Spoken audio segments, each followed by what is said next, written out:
Bismillahirrahmanirrahim. Bismillahirrahmanirrahim. Maliki yaumiddin. Maliki yaumiddin.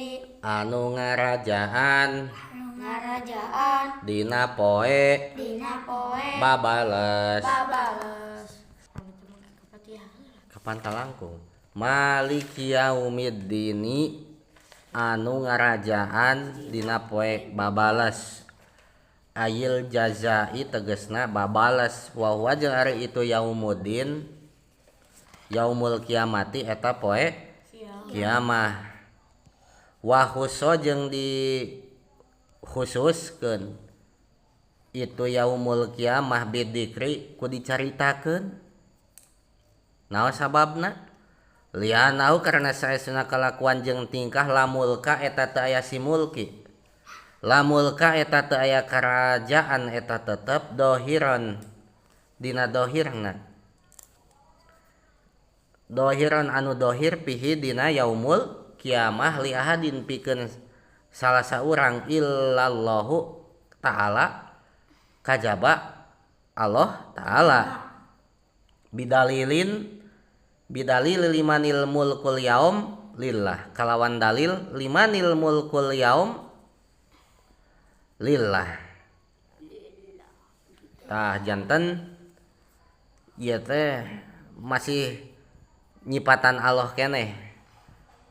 Sadaya puji kagungan Allah. Allah nu mana? Nu Rabbil alamin, anu mangeranan sadaya alam. Tuluy Allah nu mana deui? Ar-Rahmanir Rahim, nu mapari nikmat ageng jeung mapari nikmat.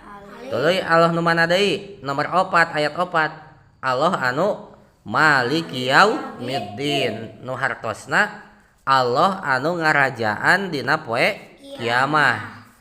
Poe kiamah teh disebut al jaza, yaumul jaza, poe hari pembalasan. Sebab dina poe kiamah teh sadaya amal perbuatan urang anu pernah dilakukan di dunia, baik itu amal hade atau amal goreng, baik itu loba atau saeutik, bakal dibalas malah anu kaliwat najan leutik.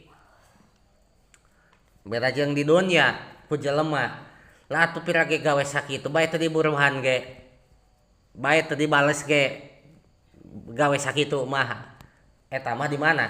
Urang pembalasan jelema. Ai pembalasan ti Allah mah moal bisa kitu. Rek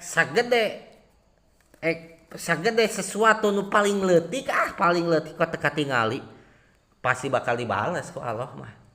Moal matak henteu. Kitu tadi pajak dealki. Ke kunaon sababna di dieu teh Allah ngahususkeun nyarioskeun Allah teh ngarajaan dina poe kiamah, padahal mah kan masih lain dina poe kiamah ge Allah mah ngarajaan. Termasuk ayeuna encan kiamah oge Allah mah tetep ngarajaan. Nah atuh di dia dicarioskeun ngarajaan dina poe kiamah ari ayeuna di dunia keneh can kiamat teu dicarioskeun Allah ngarajaan.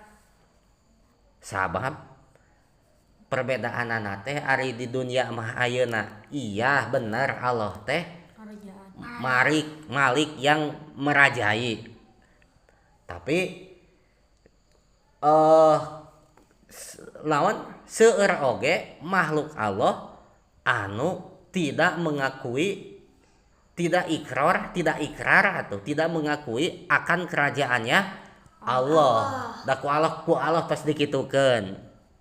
Tangke mah dina poe kiamah mah semua manusia, semua makhluk Allah teh pada mengakui beriman kepada Allah, mengakui akan kerajaan Allah. Tidak bisa sewenang-wenang kes di dunia ayeuna. Ya aya moal iman ka Allah teh kan kitu di dunia mah.